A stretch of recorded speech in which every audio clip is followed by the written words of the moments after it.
자, 오늘의 내가 어제의 나에게, 오늘의 내가 어제의 나에게라는 제목으로 잠시 하나님의 은혜를 나누도록 하겠습니다. 광고 가운데 저희가 하나 광고를 해야 되는데 제가 빠먹었습니다. 저희가 야외 예배 있잖아요. 야외 예배 때 청팀, 홍팀으로 나누기로 했습니다. 청팀, 홍팀, 청팀, 홍팀. 청팀은 청색 옷, 드레스 컬러가 청색이고요. 홍팀은 빨간색 옷입니다. 청팀, 홍팀. 주보에 보면 목장 여기에 보시면은 1교구, 2교구 나눠져 있거든요. 그래서 1교구가 청팀 맞죠? 2교구가 홍팀입니다. 맞죠? 네, 맞습니다. 겟세마네, 나사렛, 예루살렘, 미스바, 갈릴리가 청팀. 뭐 파란색 티를 입고 오시든 자켓을 입고 오시든 파란 줄무늬가 여러 개 있든 빨강 파랑 섞여 있으면 좀 민망합니다. 어디로 갈지 모르니까요. 그리고 가버나움, 엠마오, 베다니, 베들레헴 목장에서는 홍팀, 빨간색, 붉은색 계통의 옷 드레스 컬러 이렇게 맞춰주시면 감사하겠습니다. 새가족분들은 새가족팀에서 안내를 해드릴 거고요. 유스 아이들은 부모님 그 팀 색깔에 맞춰서 유스 아이들 같이 색깔을 맞춰주시면 되겠고요.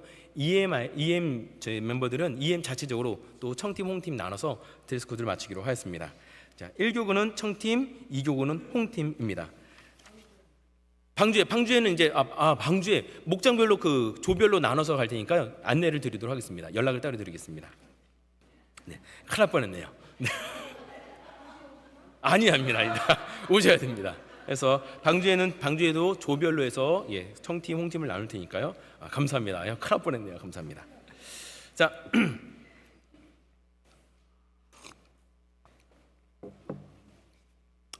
오늘의 내가 어제의 나에게, 오늘의 내가 어제의 나에게 라는 제목으로 잠시 하나님의 은혜를 나누도록 하겠습니다. 여러분, 과거의 일을 후회하는 사람들이 굉장히 많이 있습니다. 여러분은 어떠신가요? 과거의 일을 후회하는, 이건 이렇게 했으면 좋았을 텐데, 이건 내가 실수했다 라는 이런 후회들이 있으신가요? 많은 분들이 후회가 없는 사람은 없겠죠. 다 후회가 있을 거예요. 5년 전, 10년 전 일을 생각하면서 내가 그때 이런 선택을 했었더라면, 내가 이때 조금 더 노력을 했었더라면, 내가 거기를 가지 말았어야 되는데, 뭐 여러 가지 후회할 일들이 있습니다. 왜 그런 후회를 하는 걸까요? 후회에 대한 여러 가지 이유가 있을 거예요. 첫 번째는 이제 과거의 잘못을 후회하는 거죠. 내가 조금만 더 열심히 공부했다면 지금 내 인생이 달라졌을 텐데, 내가 왜 학창 시절에 그렇게 놀았지? 그걸 왜 그때 깨닫지 못했을까? 열심히 공부하지 못했던 학창 시절을 후회하기도 합니다. 때로는 내가 용기를 내서 하지 못했던 일들에 대해서 후회하는 경우도 있어요. 그때 내가 결단하고 그 일을 했었어야 되는데, 그거 했었어야 되는데. 안타까운 용기를 내지 못했던 일들에 대해서 후회가 있기도 합니다. 저는 그 예전에 중학교 때인가요? 이때 탁구를 되게 배우고 싶었어요. 그래서 제가 처음으로 저희 어머니께 엄마 나 탁구 배우고 싶어 라고 제가 처음으로 어머니께 요청을 드렸어요.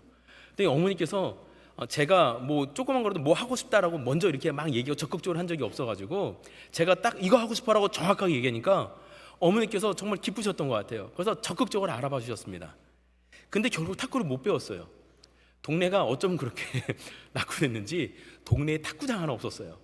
그래가지고 저도 막 찾고 막 동네 다 다녀보고 저희 어머니도 다 다녀봤는데 도저히 제가 혼자 다닐 수 있는 만한 거리에는 탁구장이 없어서 결국에는 탁구를 못 배웠습니다.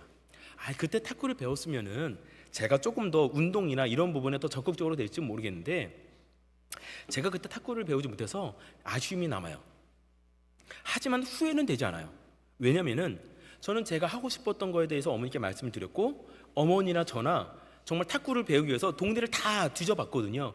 어쩔 수 없어서 못한 것이기 때문에 하지 못해도 아쉽다라는 마음은 있지만 후회는 되지 않아요. 그 어릴 적에 뭐 제가 요즘에야 뭐 아이들 뭐 다 우버 타고 다니고 막 이러기도 하지만 그 어릴 적에 어머니 아버님 다 일하시는데 어떻게 제가 뭐 혼자 버스를 타고 다녀서 멀리까지 그걸 하고 다니겠습니까?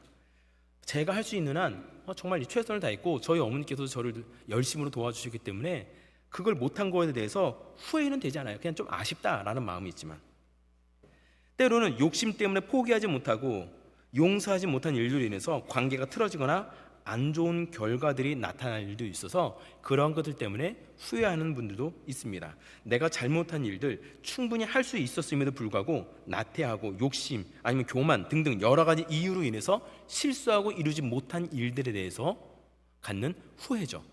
그런 후회는 있을 수 있어요. 아니, 후회해야 돼요. 내가 나태해서 이루지 못한 일에 대해서는 철저하게 후회해야죠. 그리고 이제는 그러지 말아야 되지 않겠습니까? 그런 후회는 멈춰서는 안 됩니다. 과거의 실수를 교훈 삼아서 이제는 열심히 살아야 하는 것은 마땅한 일이죠. 그런데 또 다른 유형의 후회가 있습니다. 뭐냐? 내가 10년이 지나서 뒤를 돌아보니 잘못된 행동이었다라는 것을 깨닫게 되었을 때, 내가 잘못된 생각이었구나, 잘못 행동했구나 라는 것에 대한 후회. 이러한 후회는 어떠한 후회냐 하면은, 시간이 지나 보니까 내가 그때 A라는 직장과 B라는 직장이 둘 다 합격을 했는데 여길 갈까 여길 갈까 둘 다 좋아 보여요. 어딜 갈까 하고 고민하다가 이 사람 저 사람에게 정보도 얻고 물어도 보고 교회 와서 목사님에게도 여기 갈까요 저기 갈까요 질문하면서 기도도 받고 합니다. 제가 말씀드렸죠. 직장 A 직장 B 직장 둘 다 좋은 직장이 되시면은 저희에게 선택 맡기지 마시고 기도만 그냥 부탁하세요. 목사님 어디 가는 게 좋을까요? 정답은 묻지 마세요. 정답은 저도 모르겠습니다. 그냥 하나님의 지혜 달라고 기도는 해드리겠지만 A로 갈까 B로 갈까 저도 모르겠어요. 아니 여러분이 모르시는데 제가 어떻게 합니까? 제가 그 부분에 대한 전공적인 전문적인 지식도 없는데 어떻게 제가 골라요? 모르는 거예요. 근데 시간이 지나 보니까 내가 여기가 아니라 그때 거기를 갔어야 되는데 하고 후회하시는 분들이 있어요. 여러분 그러신 분 있으십니까? 비슷한 유형의 후회가 있어요. 제가 지난주에 이 설교를 준비하면서 지난 주일날 주일 예배가 마치고 한 집사님께 제가 식사하면서 우스갯소리로 질문을 드렸어요. 집사님, 혹시 10년 전에 내가 이거를 했어야 되는데 하는 후회하는 일이 있으십니까? 하고 제가 질문을 했거든요. 그 집사님이 그때 10년 전에 제가 실수한 게 있어요. 내가 후회되는 게 있습니다 라고 말씀하시더라고요. 그게 뭔지 아십니까? 목사님, 그때 그 주식 내가 팔면 안 되는 거였는데 그 주식 팔아가지고 한참 떨어질 때 팔아가지고 손해 엄청 봤는데 팔고 나니까 그 몇 배가 지금 뛰었다고. 그때 그거 잡고 있었으면 나 부자가 됐을 텐데 그거 후회된다고. 그런 얘기 하시는 분들이 있더라고요. 또 다른 후회, 많은 어찌할 수 없는 후회들이 뭐가 있을까요? 내가 첫사랑을 놓치지 말았어야 되는데, 그때 그 남자 잡았어야 되는데, 그때 그 여자 잡았어야 되는데, 내가 그때 선택을 잘못해서 지금 이 왼수랑 살고 있다고 후회하시는 일들. 여러분 옆에 계신 분과 인사할까요? 최고의 선택이었습니다. 인사합시다. 최고의 선택이었습니다. 첫 번째 유형은 내가 조금 더 노력하고, 내가 조금 더 열심히 살고, 내가 조금 더 기도하고, 내가 지혜를 구하고, 내가 조금 더 애를 썼으면 좋은 선택을 하고 좋은 결과를 얻을 수 있었을 때의 후회예요. 이것은 후회해야 돼요. 그때 내가 그렇게 나태했구나. 이제는 그러지 말아야지. 과거를 되돌아보면서 이제는 그러지 않아야겠다라고 후회해야 되지만, 두 번째 제가 말씀드린 것 같은 그런 일들에 대해서는 후회가 필요 없어요. 최선을 다했고, 내가 정말 열심히 해서 A 직장이냐 B 직장이냐 열심히 기도하고 조언도 구하고 백방으로 알아봤어요. 그 당시 최고의 선택을 했는데 시간이 지나 보니까 아쉬운 거지, 그때 최선을 다해서 한 선택이면 더 이상 후회가 필요 없다는 거예요. 그때 주식이 오를지 내릴지 우리가 누가 알아요? 알 수가 없어요. 그러니 그때 최선을 다해서 고민하고 선택한 결과가 주식이 떨어진 거였다면 어쩔 수 없는 거잖아요. 내가 어찌하지 못하는 일들에 대해서는 후회해봤자 소용이 없다라는 거예요. 하지만 그 상황 앞에서 우리가 어떻게 했어야 되는지 고민을 멈춰서는 안 됩니다. 여러분 언제부턴가 그 유행했던 그 용어 중에 메타인지라는 용어가 있어요. 메타인지 많이 들어보셨죠? 어디선가 들어본 용어입니다. 메타인지라는 단어는 생각에 대한 생각 또는 상위인지라고도 말한다고 하는데요. 자신의 인지 과정을 인식하고 조절하는 능력이라고 합니다. 도대체 이게 무슨 얘기입니까? 사전을 찾아보니까 이렇게 나왔어요. 쉽게 얘기하면 이거예요. 내가 과거를 회상하면서 10년 전에 내가 했던 선택, 그 일들을 회상하면서 지금 내가 그때 이렇게 선택했어야 되는데 앞으로 이런 일이 발생되면 나는 이러한 선택을 하리라. 과거의 나를 성찰하면서 객관적으로 과거를 되돌아보는 가운데 앞으로 다가올 미래에 대해서 더 효율적으로 행동할 계획을 세우는 것, 이것이 메타인지라고 이야기하더라고요. 여러분 제가 준비한 사진인데 사진을 잠깐 띄워주시겠습니까? 이것은 이렇게 표현할 수 있을 것 같아요. 거울을 앞두고 한 남자가 앉아 있습니다. 한쪽에는 백발이 성성한 할아버지가 앉아 있고요, 맞은편에는 젊은 남자가 앉아 있어요. 무슨 얘기죠? 시간이 지나서 백발이 된 할아버지가 거울을 보는데 거울 속에 젊은 나를 회상하면서 그 젊었던 나를 바라보고 앉아 있는 거예요. 혹은 젊은이의 현재의 내가 앞으로 20년, 30년 후에 나를 바라보면서 앉아 있는 거예요. 생각하는 거죠. 지금의 모습에서는 과거에 어렸을 때의 나를 바라보면서 그때 내가 이거 잘못했는데 이거 후회하는 이런 경우가 있어요. 그리고 지금 내가 알 수 없어서 어떻게 해야지 갈팡질팡하는데 앞으로 10년 후, 20년 후에 나는 뭐가 옳은 결정인지 뻔히 알고 더 현명한 선택을 할 수 있겠죠. 근데 여러분, 후회에 있어서는 막연하게 후회한다고 달라지는 것이 없을 때가 있습니다. 그리고 지금의 내가 바라볼 때 10년 전에 내가 선택했던 그 선택이 잘못된 선택일 수도 있어요. 하지만 우리가 주의해야 할 건 이거라고 생각합니다. 지금의 내가 10년 전에 내가 선택한 일을 바라보면서 안타까워하고 후회되고 이 선택이 아니었으면 하는 바람이 있을 수 있지만, 우리가 주의해야 할 것은 그 선택을 한 것은 지금 내가 선택을 한 것이 아니라 10년 전에 내가 그 선택을 한 거예요. 지금은 이미 그 선택으로 인한 결과를 경험했고, 그 결과로 인해서 내가 경험이 쌓이고 실력이 쌓이고 수많은 일들을 겪게 되면서 내가 더 성숙한 성장한 나로서 지난 역사를 바라보면서 다 알기 때문에 그때 이런 선택을 했어야 되는데 라는 안타까움, 후회가 있을 수 있지만, 그 당시의 그 선택은 지금의 내가 아니라 그때의 내가 한 선택이에요. 이해되시죠? 그래서 후회는 내가 나태함으로 정말 내가 친구들하고 놀러 다니고 세상의 그런 즐거움에 빠져 있다가 그래서 공부를 안 하고 나태했고 그래서 성적이 안 나온 그 때의 자신을 바라보면서 왜 내가 노력하지 않았지? 라는 후회는 옳은 후회예요. 지금도 내가 나태하게 그렇게 놀면서 내가 교만한 가운데 빠져서 또 죄를 짓고 이렇게 살면 안 되잖아요. 과거의 나를 바라보면서 온전하지 못했던 나의 잘못에 대해서 눈물 흘리며 후회하고 노력하고 성장하지 못한 나를 아쉽고 그때를 후회하는 후회는 필요하지만, 그때 당시에 나를 바라볼 때 정말 내가 최선을 다했고 기도하고 이것이 옳은지에 대해서 집중하고 고민하는 가운데 정말 최선을 다해서 그 선택을 했다라면은 그 선택을 후회할 필요는 없지 않을까요? 지금의 내가 아니라 10년 전에 내가 생각할 때 그러한 일을 했다라는 그때의 나로서 지금 내가 객관적으로 바라볼 수 있는 눈이 있어야 되는 거예요. 제가 고등학교 때 저희 아버지께서 2년 동안 투병 생활 하시면서 경제적으로나 여러 가지 환경들이 어려웠습니다.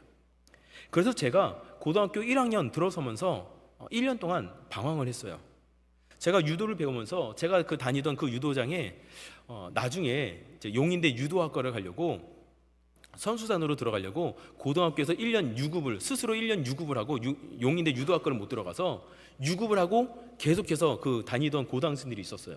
그러니 등치도 이만하고 어마어마하게 운동을 잘했습니다. 뭐 선수단, 용인대 유도학과 선수단으로 들어가려 했으니 얼마나 운동을 잘했겠습니까? 그 친구들하고 같은 도장을 다니면서 같이 운동을 했어요. 운동을 하고 고등학교 학교를 마치고 저녁에 가서 운동을 하고 나오면은 밤 9시, 10시가 되잖아요. 그리고 그 아이들하고 같이 나와서 집으로 걸어가고 있으면 사람들이 저를 다 피해줬어요. 등치가 이따만한 무섭게 생긴 애들이 주위에 같이 걸어가니까. 그러니 그때 아버지께서는 투병 중에 계시고 경제적으로 어렵고 그 사춘기를 한참 겪고 있는 그 시절에 저는 뭔가 제 안에 있는 분노와 모든 걸 표출하고 싶은데 운동을 하면서 그것들이 표출이 되는 거예요. 스트레스가 다 풀리는 거예요. 그리고 제 주위에 그런 친구들이 함께 다니면서 이렇게 다니니까 사람들이 저를 피해요. 마치 제가 뭔가 된 것 같아요. 그렇게 방황을 했습니다.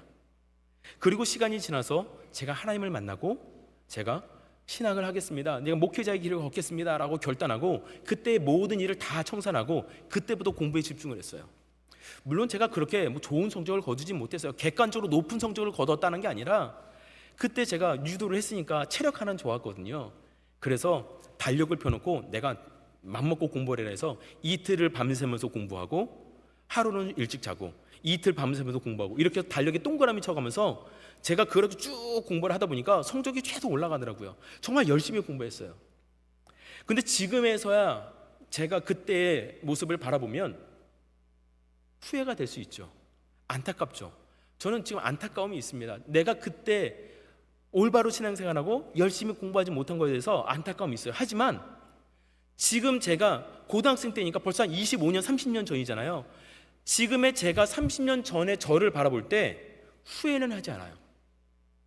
그때 당시에 나는 집에 가면은 2시간, 3시간 내 다리를 주물르려고 누워 계시는 아버지가 계셨고요. 당장 경제적인 형편 때문에 그 무엇 하나 하겠다고 얘기를 못하는 그 경제적인 눌림이 있는 그 가정이 있었고요. 내가 어디를 가든 여유가 없었어요. 그 가운데 사춘기가 왔고 그 상황에서 어딘가로 내 안에 있는 분노와 그 사춘기의 그 모든 것들을 분출할 수 있어야 되는데 그때 당시에 그렇게 운동을 하면서 그렇게 방황을 했지만 그러나 제가 정한 기준을 넘어서지는 않았어요. 내가 신앙을 저버리지 않았고 그 가운데도 어머니와 함께 어른 예배를 꼭 참석했어요. 제가 고등학교 1학년, 2학년 때 방황을 하던 그 시절에 중고등부 예배를 못 나갔거든요. 제가 그때 중고등부 예배를 나가면은 아이들이 저를 피했어요. 무서워가지고. 그러니 중고등부 예배를 못 나가고 제가 어른 예배 참여해서 어른 성가대에 섰어요. 어른 성가대에 서면서 그렇게 예배를 드리고 제가 교회를 떠나지 않았어요. 그렇게 방황하는 순간에도 누군가와 쌈박질하고 다녔는지 누구 것도 훔치거나 뺏거나 이런 일을 하지 않았거든요. 내 안에 답답함이 있고 어려움이 있고 내가 견딜 수 없어서 방황을 했지만 그러나 그 가운데 내 믿음을 지키는 최소한의 기준을 넘어서지는 않았어요. 그리고 그 시절의 저로서는 그 정도의 방황이 지금 생각할 때 최선이었다고 저는 생각해요. 그리고 그 어려운 시기를 끝내고 내가 하나님의 이 길을 걷겠습니다라고 결단한 그 순간부터 제가 누구와 사람들하고 비교해서 아주 높은 점수를 받지는 못했지만 제가 최선을 다해서 공부했고 열심히 해서 그 성적을 거뒀어요. 내가 다시 그때로 돌아간다고 해서 내가 더 좋은 성적을 거둘 거라는 생각을 하지 못하겠어요. 그래서 저는 그 시절을 바라볼 때 후회하지는 않아요. 아쉬움이 있지만 아버지께서 건강하셨다면 내가 경제적으로 조금 안정됐다면 내 주위에 나를 돕는 좋은 멘토가 있었다면 하나 아쉬움은 있지만 그때를 후회하지는 않아요. 내가 그때 당시에 나는 최선을 다했다고 생각하거든요. 오늘 말씀 가운데 그리스도의 마음을 품어야 된다라는 이 말씀이 그 마음 아닐까요? 우리의 삶이 갑자기 바뀌어지거나 놀라운 삶으로 변화되는 게 아니에요. 하지만 우리의 삶 속에서 예수 그리스도의 마음을 품고 내가 하나님 말씀 앞에서 최선을 다해 살아가는 삶을 살아가는 것, 그것이 그리스도인의 삶의 모습이라고 저는 생각해요. 우리가 각자 처한 환경이 다릅니다. 경제적인 그런 차이가 다르고 세상의 위치가 다르고 여러분이 각자 처한 모든 환경이 다 달라요. 그러니 하나님의 말씀대로 살라는 그 하나님의 말씀이 모두에게 똑같이 적용되는 건 아니에요. 하지만 내가 지금 있는 그 환경에서 그 순간에서 하나님께서 나에게 주신 지혜로 말미암아 최선을 다해서 교만하지 않고 열심으로 내가 살아가는 가운데 내가 할 수 있는 최선의 선택을 하며 살아가는 것, 그것이 우리가 살아가야 할 삶의 모습이다라는 것이죠. 사도 바울은 그래서 우리에게 이렇게 선포합니다. 빌립보서 4장 11절 말씀에 이렇게 얘기해요. 같이 한번 읽어볼까요? 시작. 내가 궁핍함으로 말하는 것이 아니라 어떠한 형편에 있든지 나는 자족하기를 배웠다라고 얘기해요. 자족하기를 배웠다라는 것이 그냥 내가 좀 부족해도 내가 모자라도 이 정도면 됐어 하고 그냥 만족하고 주저앉아 있는 모습이 아니라 사도 바울이 최선을 다해서 목숨을 걸고 자신이 하나님께서 부르신 그 부르심을 쫓아서 목숨을 걸고 최선을 다해 살아가는 가운데 부족함이 있을 수 있다는 거예요. 안타까운 일이 일어날 수 있다는 거예요. 그러나 그 모든 것에 어떠한 형편에 있더라도 내가 하나님 말씀 앞에서 온전히 살아갔다라면 그 모습은 하나님께서 우리에게 주신, 하나님께서 허락하신 일 아니겠냐라는 거예요. 하나님께서 허락하신 그 상황이라면은 하나님의 인도하심을 믿고 그 인도하심에 자족할 줄 알아야 된다는 것. 내 안에 욕심이 가득 차서 내가 더 많이 가졌어야 되는데 불만족스럽고 내가 이것까지 있어야 되는데 내가 높은 위치에 가야 되는데 이러한 불만족이 아니라 내가 열심히 하고 최선을 다하고 하나님의 말씀을 따라서 주의 말씀을 분별하며 그렇게 살아갔는데도 불구하고 지금의 이 모습이 나에게 처해졌다라면은 그건 하나님의 인도하심이겠죠. 하나님의 인도하심이 맞다라면은 거기에 자족할 줄 아는 믿음, 이게 바로 하나님을 향한 온전한 믿음 아니겠냐라는 거예요. 그리스도인의 자족은 믿음이 있을 때야 가능합니다. 충분히 가졌는데 조금 더 이거는 인간의 욕심이에요. 근데 조금 부족하다 할지라도 내가 누리지 못한다 할지라도 야, 네 은혜가 내게 좋게 라고 말씀하실 때 아멘 그렇습니다 주님 하고 거기에 만족할 수 있는 것, 이게 하나님께서 내게 믿음을 주셔서, 자족의 믿음을 주셔서 내가 만족할 수 있게 되는 것, 이것이 그리스도인의 삶이다라는 거죠. 그러면 이 자족은 무엇이냐? 내가 지금 있는 현실에 여러분 어려워서도 그냥 참고 인내하세요, 그게 됐습니다, 그 정도면 됐어요, 이렇게 말하는 게 아니에요. 빌립보서 4장 12절에 보니까 사도 바울이 말한 자족이 이런 의미더라고요. 같이 읽어봅시다. 시작. 나는 비천에 처할 줄 알고 배부름과 배고픔과 풍부와 궁핍에도 처할 줄 아는 일체의 비결을 배우노라. 사도 바울의 하나님의 말씀대로 살다 보니까 복음을 전하는 인생 가운데 어려움을 겪기도 하는 거예요. 그래서 때로는 배가 부르게 먹을 때도 있고, 때로는 배가 고플 때도 있어요. 풍부할 때도 있고 궁핍할 때도 있어요. 그 모든 일들 가운데 하나님의 말씀대로 순종하며 살아가다 보니까 이제 믿음으로 내가 자족하는 방법을 내가 깨달았어 라고 고백하는 거예요. 자족은 그냥 내가 능력이 안 돼서 이거 귀찮은데 그만하지 뭐, 요 정도면 됐어 하고 그냥 주저올라 앉아 있는 것, 이것이 자족이 아니라 하나님의 말씀대로 하나님의 뜻을 깨닫고 하나님의 인도하신 대로 살아가는 가운데, 그리고 내가 할 수 있는 최선을 다해서 열심히 살아가는 가운데 하나님께서 허락하신 은혜가 있으면 하나님의 은혜에 만족할 수 있는 것, 이게 자족이에요. 인간적인 욕심 앞에서 조금 더 이것이 아니라 최선을 다해 노력하고 기도하고 훈련하며 열심히 살고 할 수 있는 한 최선을 다하는 상황, 그 가운데 더 이상 내가 할 수 없는 상황에 대해서는 인정하는 것, 하나님이 인도하십니다라는 것을 인정하고 그 하나님의 인도하신 가운데 만족할 줄 아는 것, 이것이 바로 바울이 말한 자족이다라는 거죠. 그러하니까 우리의 삶 속에서 만족하는 것, 자족하는 것은 믿음이 없어서는 불가능한 거예요.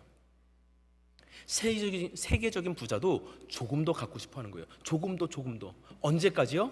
만족은 없어요. 인간적인 만족은 일어날 수가 없는 거예요. 하지만 내 안에 하나님의 인도하신 가운데 하나님의 뜻이 깨달아질 때야 비로소 진정한 만족이 우리에게 오는 거예요.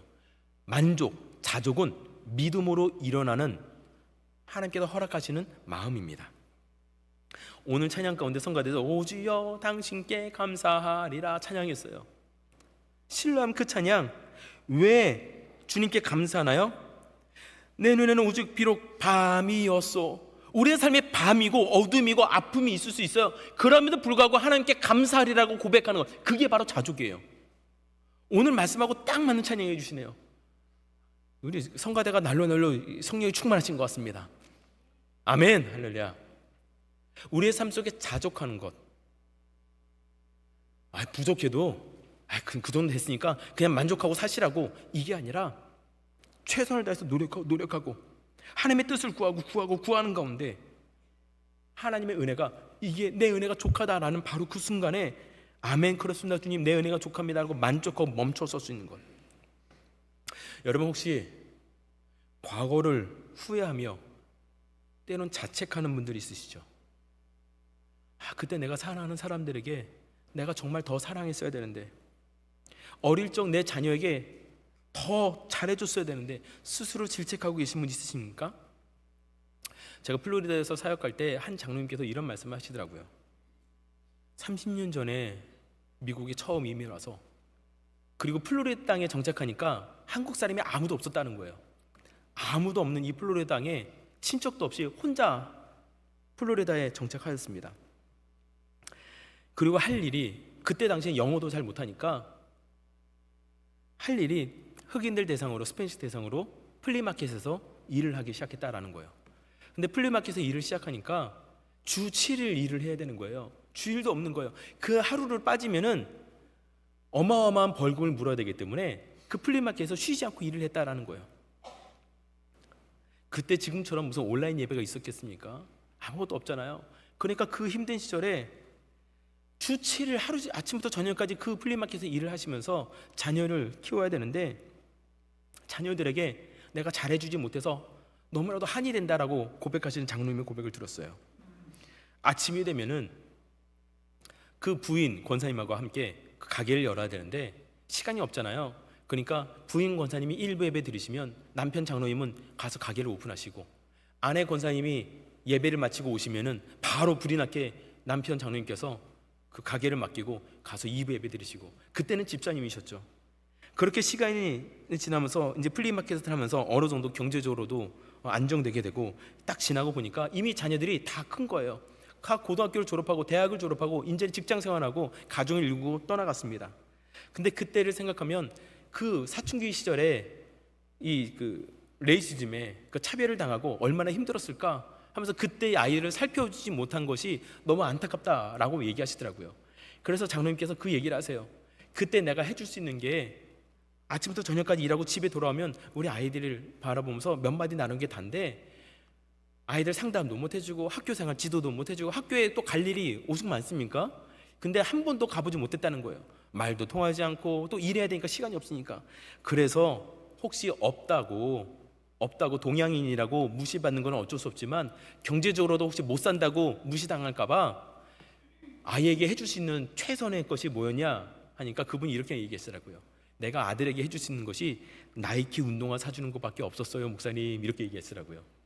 그때, 지금도 그렇지만 그때 나이키 운동화가 최고였잖아요.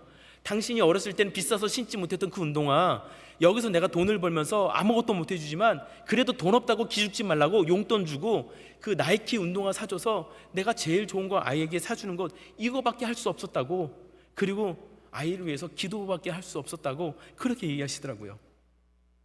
그때 해주지 못한 것이 마음에 한이 되셨던 것 같아요. 그래서 그때 제가 장로님께 여쭤봤어요. 장로님, 그때로 되돌아간다면은 아이에게 더 잘해줄 수 있으세요?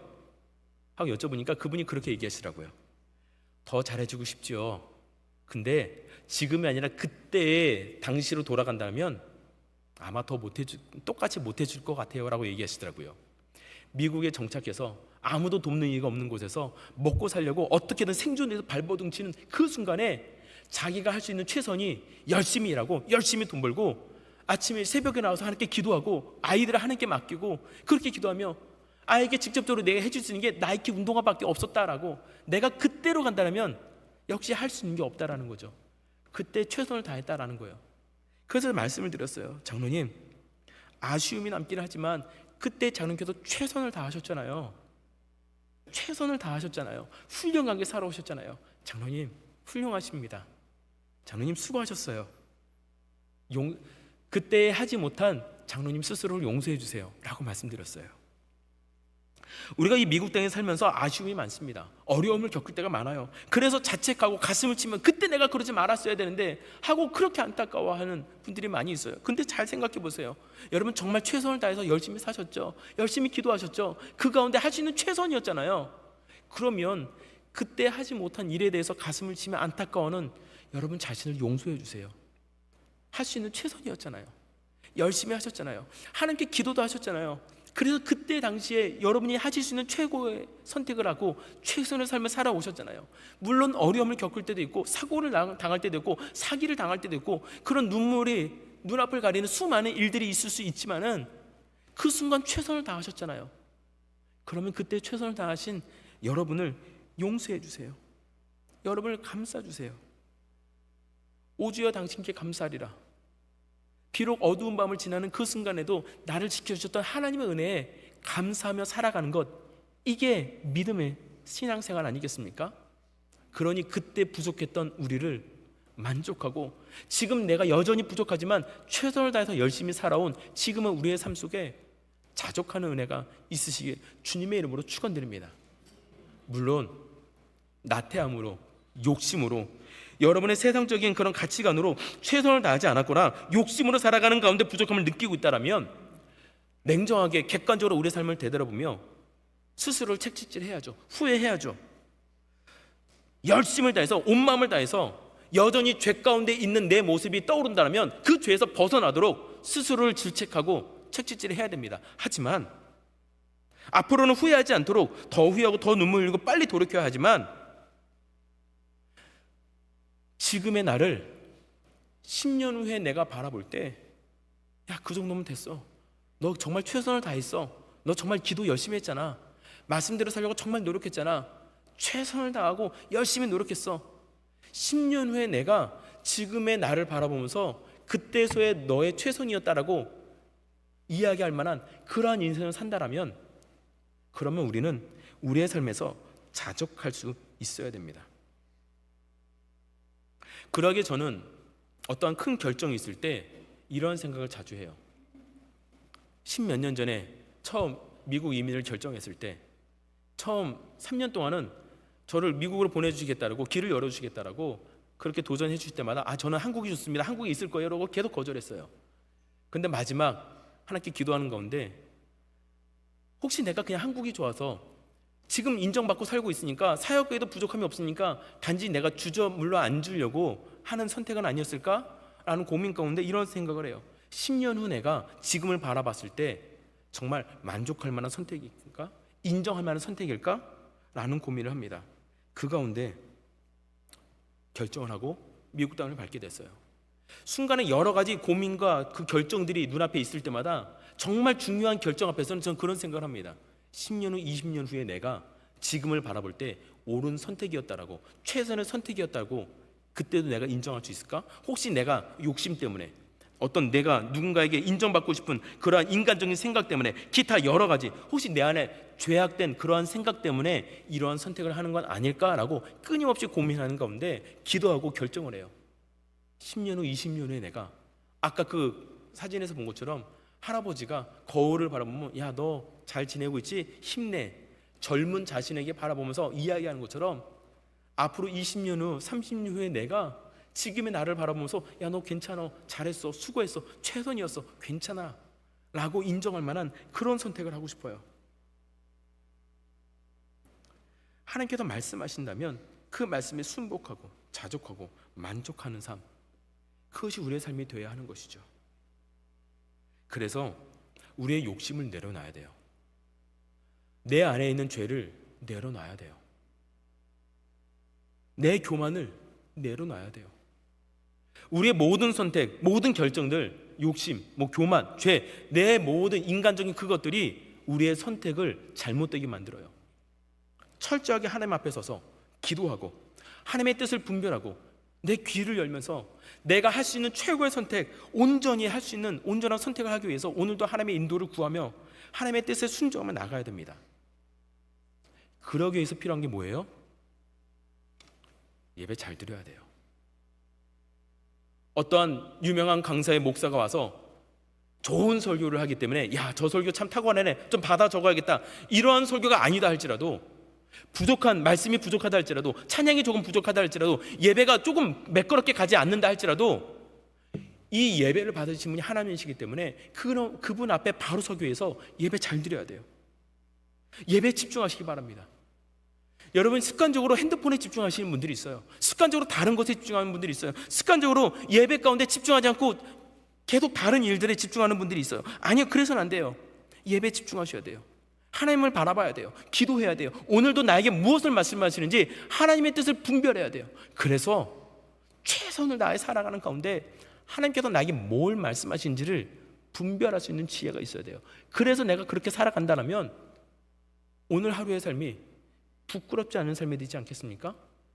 그렇게 살아간다면 조금 부족할 수는 있겠지만 오늘 우리의 삶에 자족할 수 있는 은혜가 있지 않겠냐고요.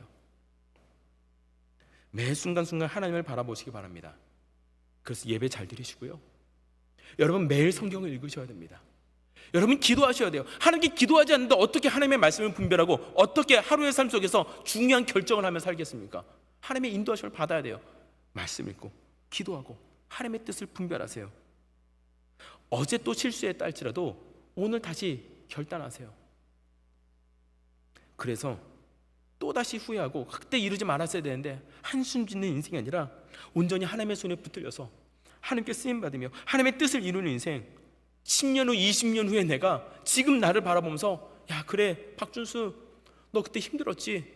근데 너 최선을 다한 거 내가 알아. 너 정말 수고했어. 20년 후에 내가 지금의 나를 바라보면서 만족할 수 있고 격려할 수 있고 수고했다라고 다독일 수 있는 인생, 그러한 인생을 살 수 있다면 그러면 되는 거 아니겠습니까? 바로 그러한 인생이 하나님 앞에서 자족할 수 있는 인생이에요.